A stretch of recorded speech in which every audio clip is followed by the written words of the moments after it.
네, 우리 축구대표팀 오늘 마지막 전지 훈련지인 미국 마이애미에 입성을 했습니다. 브라질 월드컵 본선을 앞두고 마지막 담금질에 돌입을 한 건데요. 튀니지와의 평가전에서 실망스러운 모습을 보였던 만큼 마이애미에서는 맹훈련을 펼칠 것으로 보입니다. 김대길 축구 해설위원과 함께 얘기 나눠보도록 하겠습니다. 안녕하세요. 네, 안녕하세요. 이제 마지막 담금질이라고 할 수 있을 텐데요. 전지 훈련에서는 어떤 부분에 초점을 맞추게 될까요?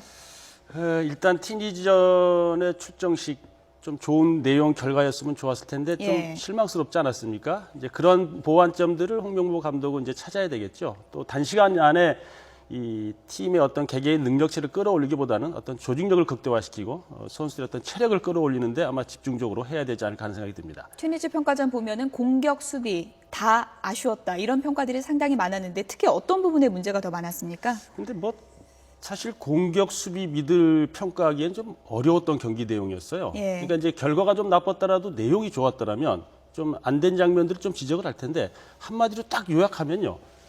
브라질에 가서 그렇게 하면 절대 안 된다. 뭐 이런 내용으로 요약을 해야 될 것 같습니다. 네. 그런데 이제 우리 대표팀이 브라질로 이제 곧바로 안 가고 미국 마이애미로 가지 않았습니까? 그렇죠. 어떤 훈련이 필요해서 마이애미로 갔을까요? 일단 이제 꾸이아바 쪽으로 바로 들어갈 수는 없는 거고요. 우리가 훈련 캠프를 지금 이가수 쪽으로 정해놨기 때문에 지금 마이애미와 지금 이제 그 꾸이아바와의 시차는 13시간으로 똑같거든요. 그러니까 지금 브라질과 우리와 시차 관계는 보통 12시간인데 지금 마나우스 경기장이나 우리가 첫 경기 러시아에 해야 될 경기 쿠이아바는 13시간 이 시차가 나고 있거든요. 그래서 거기에 대한 적응이고 또 지금 쿠이아바 같은 경우에는 우리 지금 날씨 덥지 않습니까? 근데 지금 뭐 34도, 35도 이런데 그 구이아바 첫 경기 할 곳이 온도가 그 정도 돼요. 근데 또 습도도 한 70% 이상 되는 곳이고요. 그래서 이 마이애미가 이제 해변가에 있는 그런 이 환경에 온도도 구이아바하고 좀 비슷하고요. 30도가 넘고 그다음에 이제 습도도 한 70% 이상 되는. 그래서 선수들을 거기서 시차 적응시키고 환경에 적응시키고자 브라질로 바로 들어가지 않고 마이애미에서 적응 훈련하는 그런 어떤 일정이라고 봐야 되겠습니다. 네. 앞서서 튀니지전 봤을 때 확실한 건 그렇게 브라질에서 하면 안 된다라고 이제 말씀을 해주셨는데요. 이제 앞으로 이제 많은 변화를 좀 시도해 볼 필요가 있는 거고요.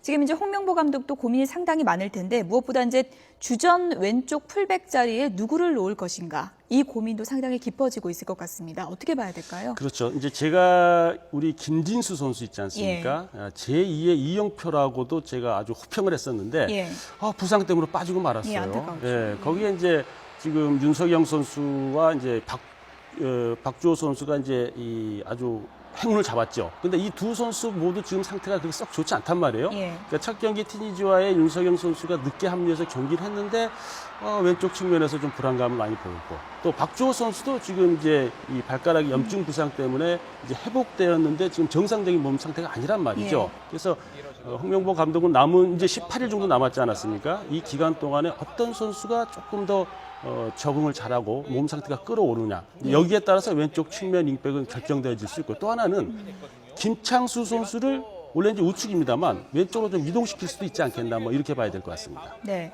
윤석영 선수는 믿음을 좀 못 줬고요. 박주호 선수는 또 이제 몸이 완전치 않은 그런 상황인데 박주호 선수도 그렇지만요 컨디션이 이제 완벽하지 못한 게 이제 가장 큰 또 약화의 원인이 되지 않겠습니까? 앞으로 남은 기간 부상 관리를 좀 잘해야 되겠죠. 그렇죠. 그러니까 홍명보 감독도 그게 고민이에요. 일단 이제 23인 조기 확정이라는 것은 선수들에게 스트레스를 주지 않고 월드컵 본선에 집중하고자 하는 이런 의미가 있었는데 벌써 이제 김진수 선수 빠져나갔단 말이죠. 근데 또 훈련 중에 부상 당하지 말라는 법은 또 없는 거죠. 거기에 또 혼선이 생겨서 예비 엔트리 중에 또 바꿔야 된다면 상당히 치명적인 어떤 팀 전력이 될 수 있는데 아무튼 그런 것들을 감안해서 홍명보 감독은 이제 훈련 스케줄에 또 나머지 가나전 이제 마지막 평가전 남아 있지 않습니까? 그걸 잘 치르고 부상 선수 없게 브라질로 좀 입성을 해야 되지 않을까 생각이 듭니다. 네, 홍명보 감독이 이제 전지 훈련 가기 전에 얘기한 게 이제 조직력을 끌어올리겠다. 그리고 두 번째로 얘기한 게 이제 강도 높게 체력 훈련을 하겠다라고 밝혔습니다. 강도 높은 체력 훈련이라면 어떤 부분을 좀 집중한다는 얘기인가요? 일단 이번 튀니지전에서 보여줬던 우리 팀 스피드는 좀 실망스러웠거든요. 그 정도의 팀 스피드를 가지고는 우리가 당초 목표한 8강까지 가기는 좀 어렵다는 평가죠. 그러니까 왜 그러냐면 우리 선수들이 아마도 이제 리그가 끝나고 이제 회복하는 기간, 체력이 좀 다운될 수도 있었지만 너무 다운돼 있었단 말이죠. 그래서 홍명보 감독은 나머지 기간 동안에 이제 이 세이코 일본의 그 피지컬 트레이너와 함께 의논을 하겠죠. 어느 정도까지 체력을 올려서 그러니까 가장 중요한 것은 예. 우리의 팀 스피드를 올리고 지구력을 극대화시키는 그런 방법으로 체력을 좀 만들어 나가지 않을까. 뭐 그래야 될 것 같습니다. 네, 전지훈련 마치면 이제 베스트 11의 윤곽이 좀 나올 텐데요. 좀 이른 감도 있겠지만요. 지금 또 박주영 선수에 대한 또 다양한 또 얘기가 나오고 있는 상황이고 홍명보 감독이 어떻게 라인업을 짤 걸로 예상을 하십니까? 뭐 일단 전반전에 나왔던 선수들이 선발로 보여져요. 그러니까 예. 최전방에는 뭐 박주영 선수 안 쓸 수가 없죠. 예. 예, 이제 뭐 박주영 선수를 후반에 넣을 가능성도 없잖아 있긴 합니다만 어쨌든 박주영 선수를 써야 돼요. 그다음에 이청용, 그다음에 뭐 손흥민, 그다음에 뭐 구자철 선수, 미드필더는 역시 기성용 선수와 한국영 선수로 예상되죠. 요 라인은 큰 변화가 없을 것 같거든요. 근데 문제는 이제 좌우 측면 윙백에 대한 문제가 생길 것 같아요. 그래서 거기 뭐 이용 선수나 지금 뭐 윤석영 선수, 또 박주영 선수를 넣었지, 김창술 선수를 넣었지. 안 그러면 또 이 항석호 선수를 측면으로 뺄지 이런 어떤 고민만 좀 남아있지 베스트 11은 어느 정도 윤곽이 다 드러났다. 뭐 이렇게 네. 봐야 될 것 같습니다. 이제 우리와 한 조에 속한 다른 나라 얘기도 좀 해봐야 될 텐데 러시아, 벨기에, 알제리 세 국가 아니겠습니까? 전력이 어떻게 나타나고 있나요? 지금 한참 평가전 하고 있는 것 같은데요. 그렇죠. 예. 지금 러시아는 슬로바키아하고 1대0, 그다음에 지금 벨기에는 룩셈부르크 5대1 대승을 거뒀단 말이죠. 예. 그다음에 지금 이제 알제리는 아직 안 했고 오늘 이제 새벽 1시죠. 아르메니아와 함께 이제 그 평가전 하게 되는데 일단 이 러시아와 지금 이 벨기에는요. 우리 티니지와의 평가전 했었을 때보다 팀 컨디션 상태가 상당히 좋게 나타났어요. 그러니까 러시아는 1대0 승리였습니다만 전방 압박 프레스를 할지 전체적인 어떤 수비의 안정감 뭐 이런 것도 괜찮게 평가할 수 벨기에는 있고 어땠습니까? 예상했던 대로 이제 룩셈부르크가 이 피파 랭킹에서 많이 좀 처진 그런 팀이긴 합니다만 그래도 아자를 중심으로 한 이 루카쿠 선수의 어떤 헤드트릭 뭐 이런 것 등등은 역시 우리가 가장 경계해야 될 팀 전력을 예. 보여줬다 뭐 이렇게 봐야 될 것 같습니다. 네. 알제리 같은 경우에는 우리와 맞붙게 된다면 우리가 어떤 부분을 좀 주의를 해야 될까요? 일단 경기 기복이 좀 심한 팀이고요. 예. 또 우리가 가장 1승 재물을 쌓고 있는 팀이 지금 알제리잖아요. 예. 근데 지금 알제리에 대한 이 평가는 아주 많은 평가들을 내고 우리가 반드시 1승을 해야 된다고 팀이라고 합니다만 저 알제리도 우리를 1승 재물로 삼고 있단 말이죠. 예. 그러니까 만만치 않은 팀이고 저 선수들 서로를 재물이라고 그렇죠. 보는 상황이군요. 그러니까 예. 알제리 선수들 몇 명을 보면 뭐 페굴리 선수를 중심으로 하고 있습니다만 대체적으로 이 프랑스 리그나 유럽 빅리그 쪽에서 많이 활동하는 선수들이에요. 그러니까 월드컵 경험이 그렇게 많지 않은 선수들이긴 합니다만 우리와 대적을 해서 우리가 쉽게 이길 수 있는 팀은 아니다. 뭐 이렇게 평가할 수 있습니다. 네.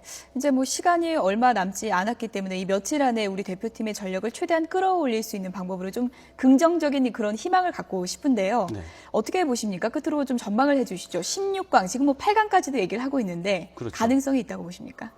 국민 여론조사 보니까 80%가 16강 간다고 이렇게 예. 말씀들 하시고 저도 동의합니다. 동의하시나요? 예. 예. 근데 튀니지 평가전에서는 좀 실망스럽다고 하셨잖아요. 그렇죠. 근데 예. 이 축구 경기라는 게 이제 이 팀 전력의 사이클이 있을 수 있어요. 근데 이제 홍명보 감독을 믿을 수밖에 없는 게 또 많은 시간 같이 해왔던 선수들이 또 대표팀에 포함되어 있고 예. 또 그게 조직력으로 나타날 걸로 보여지고요.